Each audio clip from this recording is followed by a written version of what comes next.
नमस्कार, स्वामी राज लर्निंग्स में आपका बहुत बहुत स्वागत है। बच्चों, मैं आस्था दुबे फिर से आपकी जीके की क्लास लेके आ गई हूँ और आज हम एक नए टॉपिक पे जा रहे हैं। लास्ट क्लास में हमने क्या पढ़ा था? हमारा रामायण का टॉपिक खत्म हो चुका था। अब हम नए टॉपिक पे आ रहे हैं, फ्रेश टॉपिक पे आ रहे हैं, आगे बढ़ रहे हैं और हमारा नया टॉपिक है महाभारत। महाभारत के बारे में अब हम जानेंगे, सीखेंगे और उसकी स्टोरी को सुनेंगे। ठीक है, महाभारत आपको बताया था, रामायण और महाभारत दो ही ऐसे बड़े महाकाव्य हैं।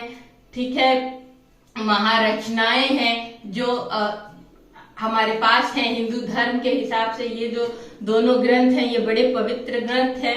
ठीक है, तो रामायण जो है हमने पढ़ ली है, उसकी कहानी जान ली है। राम जी के अवतार के बारे, विष्णु जी के अवतार जो राम जी थे उनके बारे में जान लिया था।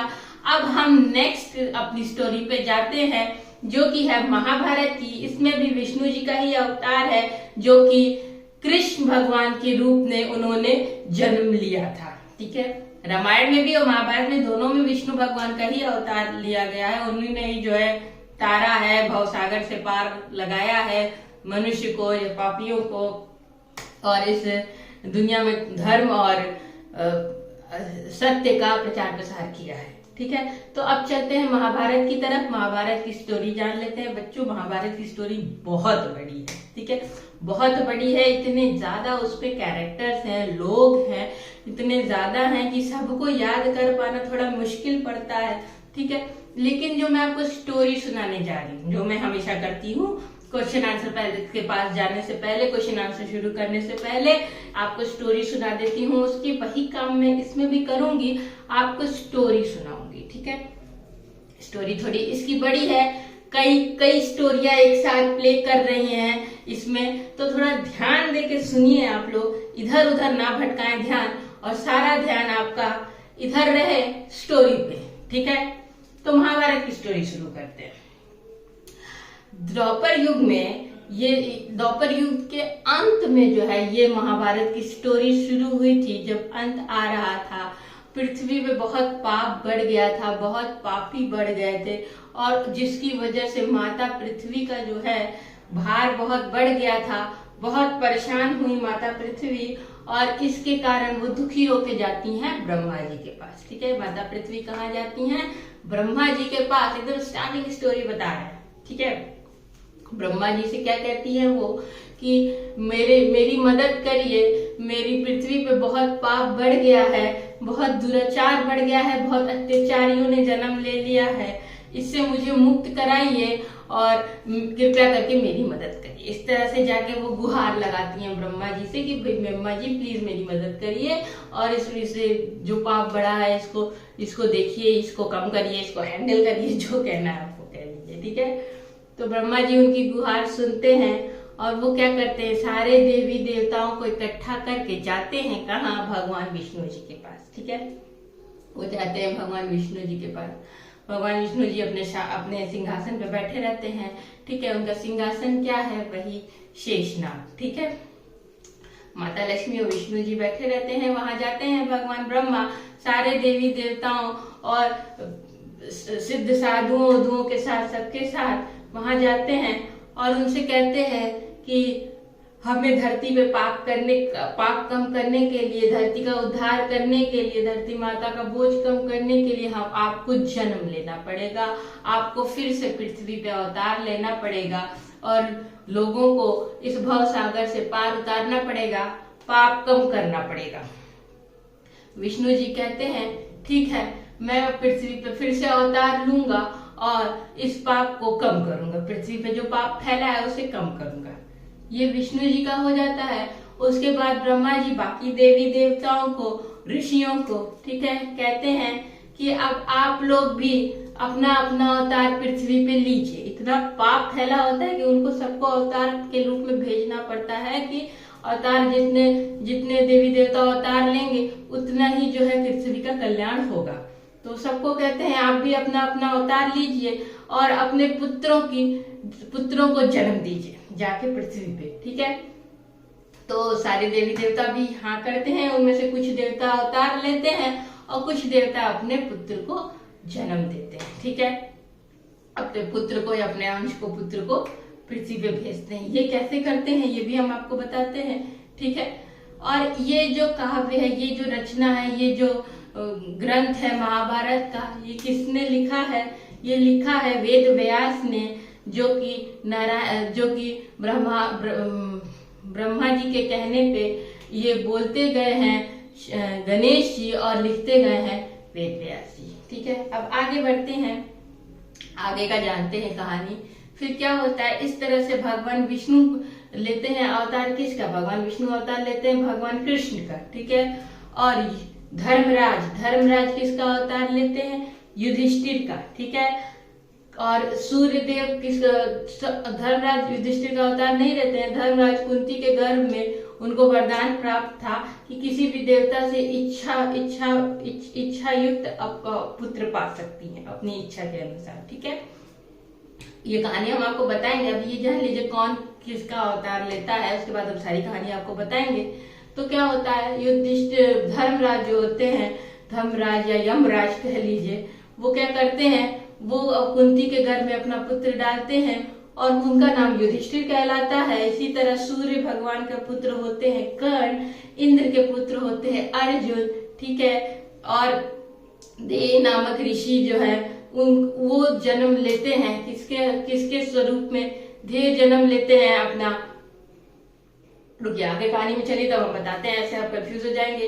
कुछ का ही जानिए कौन किसका अवतार लेता है। ठीक है, अब ये अवतार छोड़ते हैं, अब आगे कहानी में चलते हैं। कहानी में आप धीरे धीरे जानते जाएंगे कौन किसका अवतार लेता है, तो कंफ्यूज मत होइए। ठीक है, अब हम आगे चलते हैं, कहानी में आगे जाते हैं। उसके बाद क्या होता है, इस तरह से सब लोग पृथ्वी पे अवतार लेने के लिए तैयार हो जाते हैं और लेते हैं। ठीक है, एक दिन क्या हो रहा होता है, ये कैसे इसकी शुरुआत होती है, ब्रह्मा जी ने ये महाभारत कैसे शुरू करवाई रहती है, ये सब ब्रह्मा जी का ही रचा हुआ, लिखा हुआ, प्लान किया हुआ चीज रहता है महाभारत।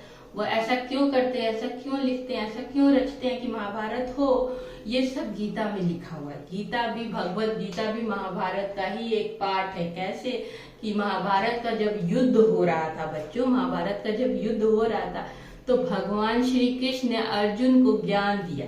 वो उनके सारथी बने थे, उनका रथ हाँकते थे। ये भी कहानी हम आपको बताएंगे, बस जो पॉइंट बताते जा रहे हैं वो सुनते चलिए। भगवान श्री कृष्ण ने अर्जुन को ज्ञान दिया, वही ज्ञान जो युद्ध के समय अर्जुन को दिया गया था वही गीता में लिखा हुआ है। वही सारा ज्ञान गीता में है, वही सारी वाणी उनकी गीता में है, वही सारे वचन उनके गीता में है। ठीक है, तो गीता में ये भी लिखा है कि ब्रह्मा जी ने कैसे ये युद्ध रचा, कैसे ये सब प्लान किया कि महाभारत का युद्ध हो, कैसे ये सब प्री प्लान था, ये सब ब्रह्मा जी का प्लान था धरती को पाप से मुक्त करने के लिए।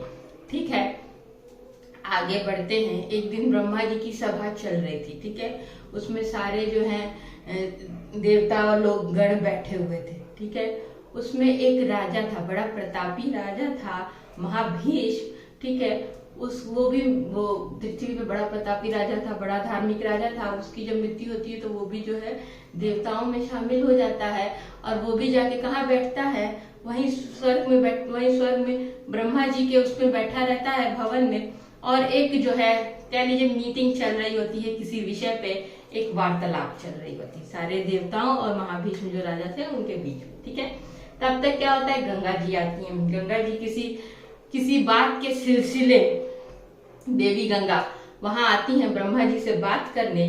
तो अचानक एक हवा का झोंका आता है जिससे देवी गंगा का वस्त्र थोड़ा सा खिसक जाता है। तो जब देवी गंगा का वस्त्र खिसकता है तो सारे देवता लोग अपनी आंखें नीचे कर लेते हैं, लेकिन जो ये राजा रहते हैं महाभीष्म, ये एकटक देवी गंगा को देखते रहते हैं। इससे क्या होता है, ब्रह्मा जी कहते हैं इसके कारण आपने जो एकटक देवी गंगा को देखते रह गए और इतना घिनौना काम किया आपने, इतना दुष्काम किया आपने, उसकी वजह से आपके सारे पाप धुल चुके हैं।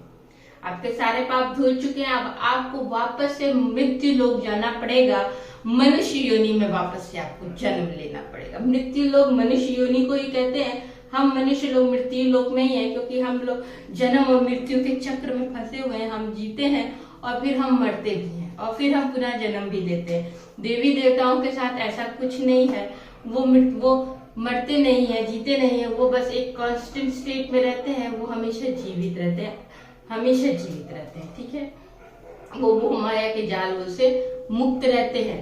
ठीक है, अब हम आगे चलते हैं बच्चों। तो फिर क्या होता है, ऐसे ही चलता है और ये क्या कहते हैं, इनको ब्रह्मा जी बताते हैं महाभीष्म राजा को कि आपका जो है, आपको जो है वापस से मृत्यु लोक में जाना पड़ेगा और वापस से आपको मनुष्य योनि में जन्म लेना पड़ेगा। आपके सारे पाप धुल चुके हैं आपके इस कृत्य की वजह से। राजा भीष्म बड़े दुखी होते हैं सुन के कि उनको वापस से मनुष्य योनि में जाना पड़ेगा, लेकिन वो क्या कहते हैं, ब्रह्मा जी से गुहार लगाते हैं, गुहार लगाते हैं कि हे ब्रह्मा, अगर मुझे मनुष्य योनि में जाना ही पड़ रहा है, मुझे यह मनुष्य का जन्म लेना ही पड़ रहा है, तो मुझे आप राजा प्रदीप के यहाँ जन्म लेने दीजिए, जो कुरुवंश के राजा हैं। ठीक है, कुरुवंश उस समय बहुत ही शक्तिशाली राज्य होता था और वो बहुत ही बड़ा राज्य था, जाना माना प्रसिद्ध राज्य था वहां पे। इसीलिए उस दौर में वो कहते हैं कि मुझे उसी राजा के यहाँ जन्म लेने की आज्ञा दीजिए और उसी राजा के यहाँ मेरा जन्म हो मनुष्य रूप में। ब्रह्मा जी कहते हैं तथास्तु, मतलब ठीक है, चलो तुम्हारा जन्म वहीं होगा। ठीक है, मनुष्य योनि में। इतनी कहानी आपको होपफुली समझ में आई। अब आगे चलते हैं, आगे क्या होता है, वो उस प्रदीप कुल में जन्म लेते हैं। ठीक है, ये इधर वो इधर वो अपना जन्म ले रहते हैं उस कुल में। देवी गंगा जो होती है, देवी गंगा को किस लिए जाना जाता है, देवी गंगा को जाना जाता है उद्धार करने वाली देवी की। उनके पानी में नहा के, उनके जल में नहा के आपका सारे पाप धुल जाएंगे, आपका उद्धार होगा और आपके पापों का नाश होगा, आपके पाप सारे धुल जाएंगे। देवी गंगा को इस तरह से माना जाता है, जाना जाता है आज के समय में भी। उनके पास आते हैं आठ ऋषि कह लीजिए या भिक्षुक कह लीजिए या ज्ञानी लोग कह लीजिए, वो आठों आते हैं उनसे गुहार लगाते हुए कि हे देवी गंगा, हमें ऋषि की श्राप से मनुष्य योनि में वापस से जन्म लेना है, फिर हमारा उद्धार करिए और हमें इससे बचाइए। गंगा, ये कहानी भी हम आपको सुनाएंगे आगे स्टोरी में कि कैसे उनको ऋषि जी श्राप दे देते हैं कि उनको वापस मनुष्य योनि में जो है जन्म लेना पड़ जाता है। ठीक है, देवता योनि से वापस मनुष्य योनि में जाना पड़ जाता है। तो देवी गंगा कहती है ठीक है, आप सबको मैं अपने गर्भ से ही जन्म दूंगी मनुष्य योनि में, और जन्म लेते ही अपने जल में प्रवाहित करके आपका उद्धार कर दूंगी, आपको मनुष्य योनि से छुटकारा दिला दूंगी। ये वरदान तो देवी गंगा उन्हें दे देती हैं, लेकिन अब वो सोच में पड़ जाती हैं कि वो उन्हें जन्म कैसे देंगी, वो किससे विवाह करेंगी जिससे उनके इन पुत्रों का जन्म होगा, आठों का। अब क्या होता है, उनको याद आता है महाभीष्म। ठीक है, उनको कौन याद आते हैं, महाभीष्म याद आते हैं। तो वो जाती हैं राजा प्रतीप के यहाँ, जिनके यहाँ महाभीष्म जन्म लेने वाले होते हैं। ठीक है, राजा प्रतीप के पास जाती हैं और कहती हैं मैं हूँ देवी गंगा और मेरे साथ ऐसी ऐसी घटना हुई है। ठीक है, और मैं आपके पुत्र से विवाह करूंगी और इन्हें जन्म दूंगी और क्या कहते हैं, और इनको मोक्ष प्रदान करूंगी। तो आप जो है मुझे आज्ञा देगी, मैं आपके पुत्र से विवाह कर सकूं। प्रतीप राजा खुश होते हैं कि देवी गंगा आएंगी हमारे कुल में और हमारे वंश को जन्म देंगी। वो कहते हैं ठीक है, ऐसा ही होगा। इधर क्या होता है, राजा प्रतीप के यहाँ महाभीष्म जन्म लेते हैं। राजा प्रतीप बहुत बूढ़े हो चुके होते हैं, मतलब बुढ़ापे की ओर बढ़ रहे रहते हैं, लेकिन उनके पास कोई पुत्र नहीं होता है, कोई संतान नहीं होती है। उस समय वो प्रार्थना कर रहे रहते हैं, अपनी पत्नी के साथ तपस्या कर रहे रहते हैं। तभी देवी गंगा आके उन्हें कहती हैं कि मैं आपके पुत्र की पत्नी बनूंगी। तो वो तो खुश हो जाते हैं, यानी कि मेरा पुत्र होगा, मेरा वंश होगा। ठीक है, फिर और तो उनको शांति मिलती है इस तरह से उनके घर में। फिर क्या होता है, उनकी पत्नी जन्म देती है महाभीष्म को, और उनका नाम वहां पे क्या रख दिया जाता है, उनका नाम ही रख दिया जाता है उस समय शांतनु। शांतनु जब बड़े होते हैं, ये कुरुवंश की बात शुरू हो गई है, कुरु राज्य की बात शुरू हो गई है। शांतनु जब बड़े होते हैं, शांतनु बड़े होते हैं तो क्या होता है बच्चों कि राजा और प्रतीप उनको बताते हैं ऐसी ऐसे एक स्त्री आएगी, वो तुमसे विवाह करने की इच्छा प्रकट करेगी, उससे बिना किसी जांच पड़ताल के विवाह कर लेना, और वो तुम्हारी पत्नी बनके जो भी अच्छा या बुरा करे वो सब स्वीकार कर लेना, उससे कभी प्रश्न मत करना। वो पिता की बात मानते हुए कहते हैं जी पिताजी मैं ऐसा ही करूंगा। उसके बाद राजा प्रदीप उनको सारा राजपाट दे के अपने चले जाते हैं वनवास को, तपस्या की ओर, और अपने निकल जाते हैं। इस तरह से राजा शांतनु जो है सारा राजपाट संभाल रहे रहते हैं, और वो जाते हैं एक दिन वन विहार को, या ऐसे कह लीजिए, तो उन्हें नदी के गंगा जल के किनारे एक स्त्री दिखती है, बहुत ही सुंदर स्त्री दिखती है, और वो उस पर मोहित हो जाते हैं। और तब तक वो स्त्री उनके पास आती है, ये देवी गंगा ही होती हैं, और कहती है मुझे आपसे विवाह करना है, लेकिन एक शर्त पे। तो वो पूछते हैं क्या शर्त, तो फिर वो बताती हैं कि मैं आपकी पत्नी बनके जो भी अच्छा बुरा जो भी करूँ, आप मुझसे कभी प्रश्न नहीं करेंगे, और जिस दिन आपने मुझसे प्रश्न कर लिया मैं उस दिन आपको छोड़ के चली जाऊंगी। तब उनको शांतनु को अपने पिता प्रतीप की बात याद आ जाती है, और वो इसके लिए फौरन तैयार हो जाते हैं। इस तरह देवी गंगा और शांतनु का विवाह हो जाता है। एक मिनट बच्चों। हाँ, तो इस तरह देवी गंगा और शांतनु का विवाह हो जाता है, और विवाह के बाद क्या होता है कि देवी गंगा के पुत्रों की उत्पत्ति होती है। वो हर एक पुत्र को ले जाके अपने जल में प्रवाह कर देती हैं पैदा होते ही। ये बात शांतनु को अच्छी नहीं लगती है, लेकिन वो इस डर से कुछ नहीं बोलते हैं कि गंगा उन्हें छोड़ के चली जाएंगी। ठीक है, तो ऐसे करते करते वो 7 पुत्रों को प्रवाहित कर चुकी थी। अब 8वां पुत्र होता है तो वो उसको ले जा रही रहती है। शांतनु गुस्सा आ जाते हैं। शांतनु गुस्सा के कहते हैं तू कौन है, कैसी महिला है, कैसी औरत है जो अपने ही पुत्रों को मार डाल रही है। इस पे देवी गंगा कहती हैं आपने शर्त तोड़ी है, अब मैं आपके साथ नहीं रहूंगी। मैं देवी गंगा हूँ, और ये 7 पुत्र वही, ये 8 पुत्र जो हमारे हैं वही हैं जिनको ऋषि ने श्राप दिया था, और मैं उनको इस मनुष्य योनि से मुक्त कराने का मैंने वरदान दिया था, और मैं वही कर रही थी। ये कह के देवी गंगा अपना 8वां पुत्र लेके विलुप्त हो जाती है। ठीक है, अब ये देखिए इस श्राप के पीछे की कहानी सुनिए। ठीक है, ये कहानी यहाँ तक के लिए अभी पॉज कर दीजिए। अब ये श्राप इन ऋषियों को इनको क्यों मिली थी, इसके पीछे की कहानी सुनिए। ये भी देवता योनि में थे ये लोग, 8 लोग। ये लोग गए थे एक बार अपनी पत्नियों के साथ वन विहार को, 8 के 8। ठीक है, 8 के 8 वन विहार को गए थे, तो एक ऋषि मुनि की कुटिया के सामने कामधेनु गाय की बेटी नंदिनी को देखा, 8वें ऋषि की पत्नी ने। ठीक है, 8वें सिद्ध की पत्नी ने कामधेनु गाय की बेटी नंदिनी को देखा। वो उनसे कहने लगी कि आप इस गाय को चुरा लीजिए, मैं अपनी सखी के लिए ये गाय ले जाऊंगी। क्या होता है, वो मान जाते हैं और नंदिनी को चुरा लेते हैं। जब ऋषि बाहर आते हैं और अपनी दिव्य दृष्टि से देखते हैं कि क्या हुआ, तो वो बड़े क्रोधित होते हैं। क्रोधित होकर उन 8 को श्राप दे देते हैं कि जिसने मेरी गाय चुराई है वो मनुष्य योनि में जन्म ले लेगा। अब ये श्राप सुन के 8 दौड़े आते हैं, ऋषि के चरणों में गिर जाते हैं कि हमें माफ कर दीजिए, हमें इस श्राप से मुक्त कीजिए। तो ऋषि अपना श्राप कम करते हुए कहते हैं कि 7 ऋषियों का तो जन्म लेते ही उद्धार हो जाएगा, लेकिन ये 8वां जिसने मेरी गाय चुराई है, ये कई साल तक, ये चीर काल तक जो है मनुष्य योनि में यानी मृत्यु लोक में भटकता रहेगा। तो यही वो 8वां पुत्र होता है गंगा और शांतनु का। ठीक है, जिसका नाम होता है देवव्रत। देवव्रत को ही भीष्म कहा गया है महाभारत में, भीष्म पितामह ही देवव्रत हैं। ठीक है, आगे सुनिए कहानी, वापस आइए गंगा और शांतनु पे। ये तो श्राप की वजह से ये हुआ।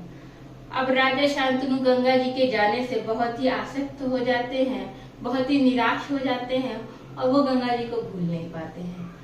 गंगा जी ठहरी देवी, और महावीर ने शांतनु के रूप में मनुष्य रूप में जन्म लिया था, तो वो मोह माया से बंधे होते हैं। लेकिन गंगा जी तो देवी थी, देवी देवता किसी मोह माया किसी बंधन से बंधे नहीं होते हैं। वो हर बंधन हर इमोशन से, हर उससे आजाद होते हैं बच्चों।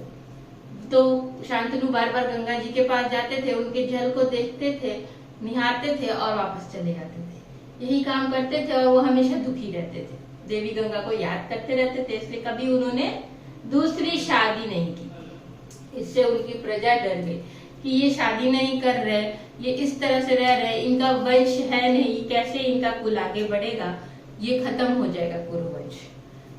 ऐसे ही करते करते एक दिन और शांतनु पहुंचे हर दिन की तरह गंगा के पास। उन्होंने देखा गंगा का पानी थोड़ा सा सूखा हुआ था, पीछे की तरफ पर सूख गया। वो परेशान हो गए।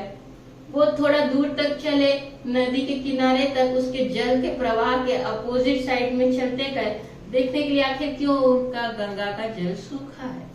उन्होंने देखा एक दिव्य बालक, बहुत ही दिव्य बालक अपने धनुष के बाण से उस गंगा का जल को रोक दिया था प्रवाह होने से। ये देख के राजा शांतनु को आश्चर्य हुआ, ये कितना तेजस्वी बालक है, किसने अपने बाण से गंगा के प्रभाव को रोक दिया। साथ में गुस्सा भी आया कि ये उनकी पत्नी को कष्ट दे रहा है और उनकी पत्नी को तकलीफ दे रहा है, उनके जल को प्रवाहित होने से रोक रहा है। वो गुस्से में उस लड़के की तरफ चलते हैं, तब तक वो लड़का विलुप्त हो जाता है। राजा शांतनु सोच में पड़ जाते हैं, आखिर ये लड़का है कौन। फिर सोचने पे उनको एहसास होता है कहीं ये वही 8वां पुत्र तो नहीं उनका और गंगा का। ये सोच के वो गंगा जी से गुहार करने लगते हैं। गुहार में क्या कहते हैं कि हे गंगे, अगर ये वही पुत्र है हमारा 8वां, तो प्लीज मुझे दर्शन दो, मुझे मेरा पुत्र दो। गंगा जी बाहर आती हैं अपने पुत्र को लेके और वो उनको निश्चित कराती हैं ये आपका 8वां ही पुत्र है, जिसका नाम देवव्रत है। ये परम ज्ञानी है, परम धनुधर है और परम हर चीज में कौशल है, हर चीज में ये जो है बहुत निपुण है, बहुत शक्तिशाली है, ये बताती हैं और उनको उनका 8वां पुत्र सौंप देती हैं, जिसका नाम होता है देवव्रत। वो अपने पुत्र के साथ अपने राज्य आ जाते हैं। शांतनु काफी निश्चिंत हो जाते हैं कि उनका बेटा आ गया, उनका वंश आ गया, वो संभालेगा और ज्यादातर जिम्मेदारी देवव्रत संभाल भी लेते हैं। शांतनु के पास कोई ज्यादा जिम्मेदारी बचती नहीं, तो वो अपना कभी जंगल में निकल गए शिकार के लिए, कभी टहलने के लिए निकल गए, क्योंकि उनके पास ज्यादा राज्य कार्य की जिम्मेदारी नहीं रह जाती, क्योंकि शांतनु लगभग सारी जिम्मेदारी संभाल लिए होते हैं। सॉरी, देवव्रत सारी जिम्मेदारी संभाल लेते। तो शांतनु अपना इधर उधर वन विहार उस पे शिकार पे ऐसे निकल गए। एक दिन वो जंगल में जा रहे रहते हैं तो उन्हें बहुत मनमोहक खुशबू आती है, बहुत ही मनमोहक खुशबू आती है। वो उस खुशबू की तरफ दौड़ते हैं कि ये खुशबू कहाँ से आ रही है, ठीक है, जिसने उनका मन इस तरह से जीत लिया। तो वो जाते जाते मस्त राज्य में पहुंचते हैं, जहाँ से पता चलता है कि ये खुशबू मस्त राज की कन्या से आ रही है और उन्हीं के बदन से ये खुशबू आ रही है। ये जान के वो काफी आश्चर्य पड़ जाते हैं, इतनी मनमोहक खुशबू किसी मनुष्य के शरीर से कैसे आ सकती है। वो उनको देखने के लिए इच्छुक हो जाते हैं। जब वो उनको देखते हैं तो वो उनपे एकदम मोहित हो जाते हैं उनकी सुंदरता देख के, और वापस से उनके मन में फिर से वही विवाह का विचार आने लगता है। वो जाते हैं उनके पिता के पास, जो मत्स्य देश के राजा होते हैं, उनसे कहते हैं कि मुझे आपकी पुत्री से विवाह करना है। वो कहते हैं मैं विवाह तो करवा दूं, लेकिन मेरी एक शर्त है कि उसका ही पुत्र आपकी राजगद्दी पे बैठेगा, राजा बनेगा। अब शांतनु ये जानते हैं कि देवराज से ज्यादा पराक्रमी, शक्तिशाली, बुद्धिमान, हर तरह से निपुण और कोई उनका पुत्र नहीं हो सकता, और इसलिए ये देवव्रत की ही गद्दी है ज्येष्ठ पुत्र होने के कारण। इसलिए वो वहां से निराश होके बच्चों वापस अपने घर को चले आते हैं। हमेशा निराश रहते हैं, दुखी रहते हैं पहले की तरह। और जब देवव्रत ऐसा देखते हैं तो वो जाके अपने पिता शांतनु से पूछते हैं आपकी निराशा का कारण क्या है पिताजी। तो वो कहते हैं बेटा तुम मेरे इकलौते पुत्र हो, अगर तुम्हें कुछ हो गया तो ये राजकाज कौन संभालेगा, यही सोच के मैं निराश रहता हूँ। देवव्रत संतुष्ट नहीं होते हैं पिता की इस बात से, और वो क्या करते हैं, खोज में अपने सैनिकों को भेज देते हैं कि पता लगाओ गुप्तचरों को कि मेरे पिता के दुख का क्या कारण है।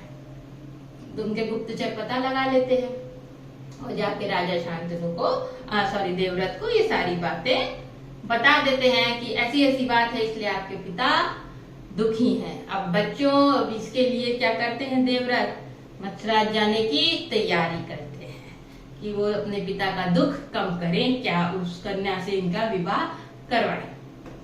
आज की स्टोरी में इतना ही, मैं ज्यादा कॉम्प्लेक्स नहीं करूंगी स्टोरी, और नेक्स्ट क्लास में स्टोरी के आगे जानेंगे क्या होता है, कैसे होता है।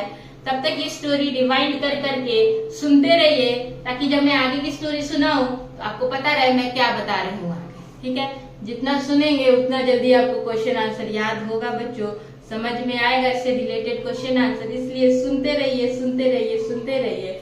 स्टोरी तो है, सुनने में भी तो मजा आएगा कि क्या था कहानी। ठीक है, अब हम आगे नेक्स्ट क्लास में इस स्टोरी को आगे बढ़ाएंगे महाभारत की, और आशा करते हैं खत्म हो जाए, लेकिन हमें लगता है 2 क्लास और लगेगी स्टोरी को खत्म होने में महाभारत। फिर हम अपने क्वेश्चन आंसर राउंड पे चलेंगे और इंपॉर्टेंट क्वेश्चंस को जानेंगे। तो आज के लिए इतना ही बच्चों, मिलते हैं नेक्स्ट क्लास में। आगे की स्टोरी बताते हैं कैसे देवव्रत अपने पिता का दुख कम करते हैं और आगे स्टोरी में क्या होता है। तब तक के लिए नमस्कार।